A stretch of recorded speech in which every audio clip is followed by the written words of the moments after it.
மீட்பராம் இயேசுவின் நாமத்தில் அற்புதங்களின் ஆண்டாக 2025ஆம் ஆண்டை அவரை தேடுகிற ஜனங்களுக்கெல்லாம் தேவன் நிறைவாக அதை அற்புதமாய் அவர் மகிமையோடு கூட கொடுத்து அவர் மகிமைப்படுவார். அவரை தேடுங்கள், அற்புதங்களை காண்பீர்கள். கர்த்தராகிய இயேசுவை பற்றி கொள்ளுங்கள், விசேஷித்த புதுபலன் அடைவீர்கள். உங்கள் வீடு ஜெப வீடாய் இந்த ஆண்டு மாறப்போகிறது. அங்கே ஆத்துமாக்கள் ஆதாயம் பண்ண ஊழியமும் ஆரம்பமாக போகிறது. தேவன் உங்களை தூக்கி சுமப்பதை நீங்கள் காண்பீர்கள். உபாகமம் 1 அதிகாரம் 31ஆம் வசனத்தை பாருங்கள். வேதம் இப்படியாக தேவ ஜனங்கள் வாழ்வில் நடந்ததை சொல்லுகிறது. ஒரு மனிதன் தன் பிள்ளைகளை சுமந்து கொண்டு போவது போல நீங்கள் இவ்விடத்திற்கு வருகிற வரைக்கும் நடந்து வந்த வழிகள் எல்லாவற்றிலும் உங்கள் தேவனாகிய கர்த்தர் உங்களை சுமந்து கொண்டு வந்ததை கண்டீர்களே. அன்பானவர்களே, இஸ்ரவேல் ஜனங்கள் எகிப்திலே 430 வருஷம் அடிமைகளாக இருந்து தேவனால் விடுதலையானார்கள்.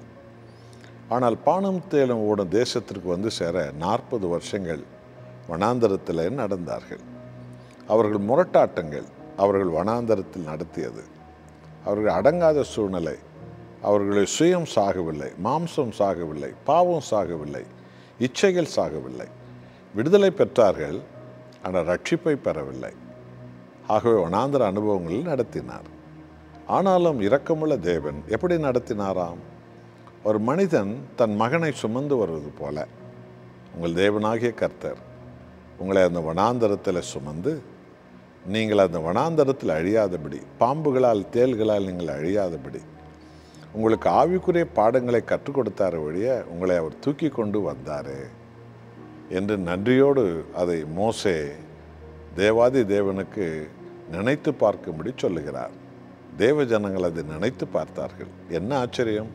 இந்த 40 வருஷம் நம்முடைய ஆடை அழுக்காகவில்லை, நம்முடைய செருப்பு தேவே இல்லை.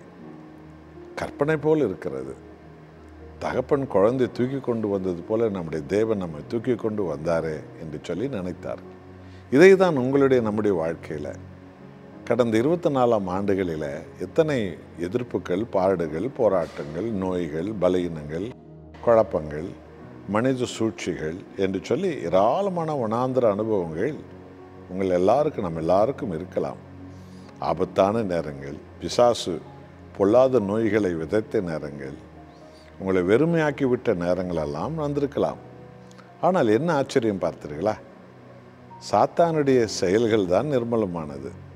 எதிரிகள் தான் வெட்கப்பட்டார்கள், சூழ்ச்சிக்காரர்கள் தான் வெட்கப்பட்டார்கள், துரோகிகள் தான் வெட்கப்பட்டார்கள்.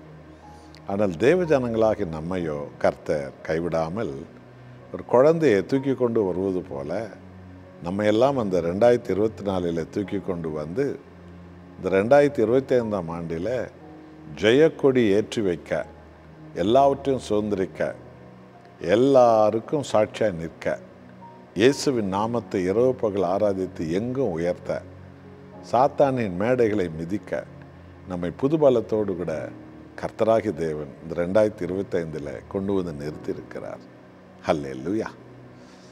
கடந்த காலத்தை எண்ணி பார்த்து நன்றி சொல்லுங்கள். உங்கள் வீடு நிர்மலமாகவே இல்லை, உங்கள் பிள்ளைகள் நிர்மலமாகவில்லை. கர்த்தர் காத்து கொண்டு வந்தார். நன்றி சொல்லுவோம்.